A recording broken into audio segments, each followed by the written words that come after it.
Welcome back to my YouTube channel. ಇವತ್ತು ನನ್ನ channel ಅಲ್ಲಿ ಏನ್ ಹೇಳಕ್ ಹೋಗ್ತಿದೀನಿ ಅಂದ್ರೆ, ಕಳೆದ 3-4 ದಿನದಿಂದ ಸಮೀರ್ ಅವರು ಕೊಟ್ಟಿರೋ ಹೇಳಿಕೆ ಸ್ಪಷ್ಟನೆ, ನಿಜಾಂಶ ಏನೇ ಆಗಿರ್ಬೋದು, ಅದ್ರ ಬಗ್ಗೆ ಮಾತಾಡಕ್ಕೆ ಅಂತ ಬಂದೆ. ಬಟ್ ಅದ್ರ ಬಗ್ಗೆ ಮಾತಾಡಕ್ಕೆ ಅಂತ ಏನು ಉಳ್ಕೊಂಡಿಲ್ಲ, ಯಾಕಂದ್ರೆ ಸ್ಪಷ್ಟನೆನ ನೀಟಾಗೆ ಕೊಟ್ಟಿದ್ದಾರೆ. ಒಬ್ಬ ಸಾಮಾನ್ಯ ವ್ಯಕ್ತಿಗೆ ಈ ರೀತಿ ಯೋಚನೆ ಮಾಡಬಲ್ಲ ಅಂತ ತಿಳ್ಕೊಂಡಾಗ ಪೊಲೀಸ್ ಯಾಕೆ ಈ ರೀತಿಯೆಲ್ಲ ಯೋಚನೆ ಮಾಡಕ್ಕಾಗಿಲ್ಲ ಅಂತ ಒಂದು ಕ್ವಶನ್ ಮಾರ್ಕ್ ಬರುತ್ತೆ. ಇದನ್ನ ಸಮೀರ್ ಅವ್ರು ಕೊಟ್ಟಿರೋ ಹೇಳಿಕೆನ ಈಗ ಜನರು ಆ ವಿಡಿಯೋ ನೋಡಿದ್ಮೇಲೆ ಅವರೇ ಜಡ್ಜ್ ಆಗ್ತಾರೆ.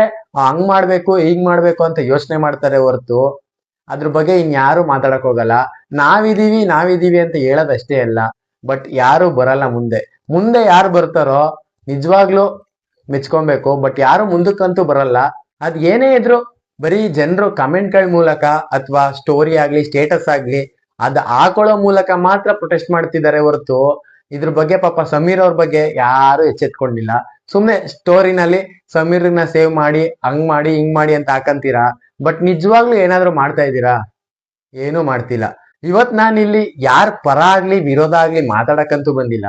ನನ್ನ ಅನಿಸಿಕೆ ಅಭಿಪ್ರಾಯ ತಿಳ್ಸಕ್ಕೆ ಅಂತ ಬಂದಿನಿ ಹೊರತು ಈಗ ನಾನೇ ಆಗ್ಲಿ ನಾನು ಸ್ಟೇಟಸ್ ಹಾಕ್ಬೋದು, ಸ್ಟೋರಿ ಹಾಕ್ಬೋದು, ಎಲ್ಲಾ ಮಾಡ್ಬೋದು. ಸ್ಟೇಟಸ್ಗೆ ಒಂದು ಲೈಕ್ ಕೊಡ್ಬೋದು, ಸ್ಟೋರಿಗೆ ಒಂದು ಲೈಕ್ ಕೊಡ್ಬೋದು. ಅದು ಹೊರತು ಇನ್ನೇನ್ ಮಾಡ್ತೀರಾ? ಅಲ್ಲೋಗಿ ಪ್ರೊಟೆಸ್ಟ್ ಮಾಡ್ತೀರಾ? ಹೋಗ್ಲಿ. ನಿಮ್ಗೆ ಗೊತ್ತಿರುತ್ತಾ ಯಾರ ಕೊಲೆಗಾರರು ಅಂತ? ಯಾರಿಗೂ ಗೊತ್ತಿರಲ್ಲ. ಸೌಜನ್ಯ ತರನೇ ಹೀನಾಯವಾಗಿ ಕೊಲೆ ಆಗಿರೋರು ತುಂಬಾ ಜನ ಇದ್ದಾರೆ. ಸೌಜನ್ಯ ಅವರು ಸತ್ತು 13 ವರ್ಷ ಆಗಿರ್ಬೋದು.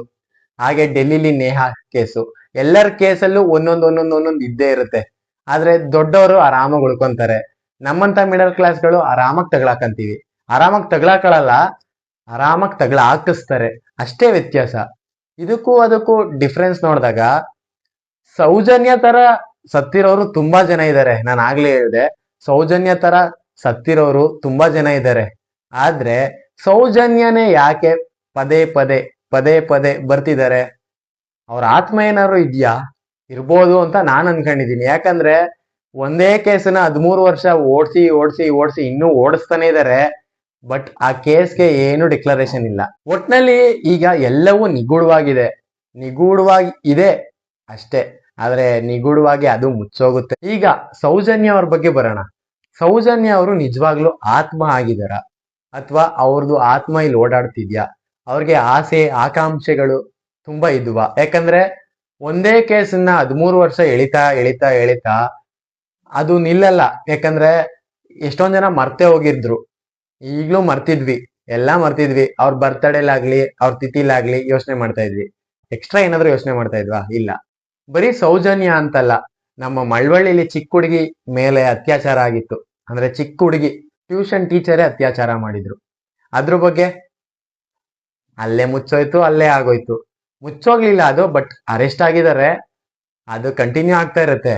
ಆದ್ರೆ ನಮ್ ದೇಶದಲ್ಲೂ ಈ ತರ ಹೀನಾಯವಾಗಿ ಕೊಲ್ಲೋರ್ನ ಗುಂಡಿಟ್ಟು ರೋಡ್ನಲ್ಲೇ ಸಾಯಿಸ್ಬೇಕು. ಯಾಕಂದ್ರೆ ಇದು ಒಂದು ಎಕ್ಸಾಂಪಲ್ ಆಗ್ಬೇಕು ಯಾರಿಗೇ ಆಗ್ಲಿ.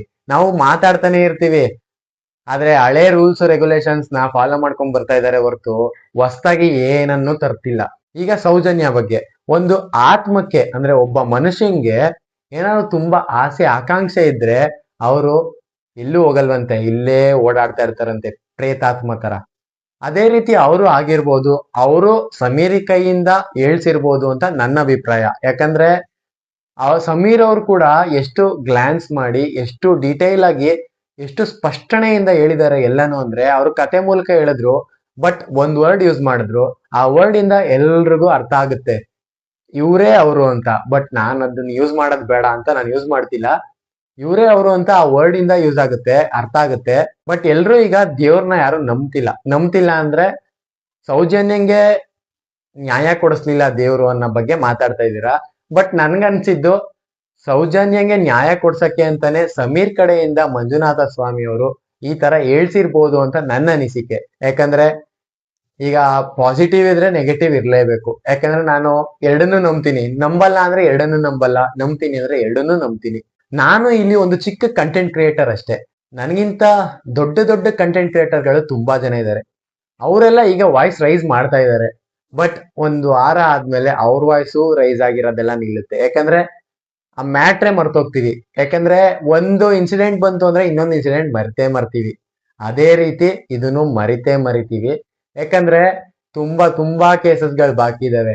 ಇಲ್ಲಿ ಮಿನಿಸ್ಟರ್ಗಳದು ಸೈಟ್ ಕೇಸು ಎಲ್ಲ ಕೇಸು ಹಾಗೆ ಬಾಕಿ ಇದೆ. ಅದೇ ಕೇಸ್ನ ನಾವು ಮಾಡಿದಿದ್ರೆ ಇಷ್ಟೊತ್ತಿಗೆ ನಾವು ಜೈಲ್ಗಳಲ್ಲಿ ಇರ್ತಿದ್ವಿ. ಅವರೆಲ್ಲ ಆರಾಮಾಗಿ ಮನೆಗಳಲ್ಲಿದ್ದಾರೆ. ಅಷ್ಟೇ ವ್ಯತ್ಯಾಸ. ದುಡ್ಡಿತ್ತು ಅಂದ್ರೆ ದುನಿಯಾ ಅಷ್ಟೇ. ಈಗ ಸೌಜನ್ಯ ಅವ್ರ ಬಗ್ಗೆ ನನಗೆ ತುಂಬಾ ಬೇಜಾರಿದೆ. ಎಲ್ರಿಗೂ ಬೇಜಾರಿದೆ. ನಾವು ಚಿಕ್ಕವರಿದ್ದಾಗ ಅವ್ರು ಸತ್ತಿರೋದು. ಅಂದ್ರೆ ನಾವು ಆಲ್ಮೋಸ್ಟ್ ಎಷ್ಟು 12 ವರ್ಷ 10 ವರ್ಷ 12 ವರ್ಷದಲ್ಲಿದ್ದಾಗ ಅವ್ರು ಸತ್ತಿರೋದು. ಈಗಾಗಲೇ 13 ವರ್ಷ ಆಯ್ತು. ಆದ್ರೆ ಅವ್ರಿಗೆ ನ್ಯಾಯ ಅಂತೂ ಸಿಕ್ಕಿಲ್ಲ. ಆ ನ್ಯಾಯ ಸಿಕ್ಬೇಕು ಅಂತ ಮೋಸ್ಟ್ಲಿ ಸಮೀರ್ ಅವ್ರ ಕಡೆಯಿಂದಾನೇ ನಿಜವಾಗ್ಲೂ ಹೇಳ್ಸಿರ್ಬೋದು ಅಂತ ನನ್ನ ಅನಿಸಿಕೆ. ನಿಜಕ್ಕೂ ಸೌಜನ್ಯ ಅವರ ಆತ್ಮ ಇದ್ಯಾ ಇಲ್ವಾ ಅನ್ನೋದು ನನಗೆ ಇನ್ನೂ ನಿಗೂಢವಾಗಿದೆ. ಬಟ್ ಎಲ್ಲವೂ ಒಂಥರ ಮಿಕ್ಸಪ್ ಆಗಿದೆ. ಈಗ ಯಾರ್ ನಿಜ ಯಾರ್ ಸುಳ್ಳು ಅಂತ ನಿಜ ಗೊತ್ತಿಲ್ಲ. ಆಮೇಲೆ ಅವ್ರ ಪರ ಇವ್ರ ವಿರೋಧ ಅಂತ ಮಾತಾಡಕಂತ ಬಂದಿಲ್ಲ ಇಲ್ಲಿ. ನ್ಯಾಯ ಯಾರಿಗೆ ಆಗ್ಲಿ ಸಿಕ್ಕೇ ಸಿಕ್ಕುತ್ತೆ. ಒಂದಲ್ಲ ಒಂದಿನ ನ್ಯಾಯ ಸಿಕ್ಕುತ್ತೆ ಅಂತ ಅನ್ಕೊಂಡಿದೀನಿ. ಸಮೀರ್ ಅವರೇ, ನಾವು ಎಲ್ಲರೂ ನಿಮ್ ಪರವಾಗಿದ್ದೀವಿ. ಕೋಬೇಕು ಅಷ್ಟೇ.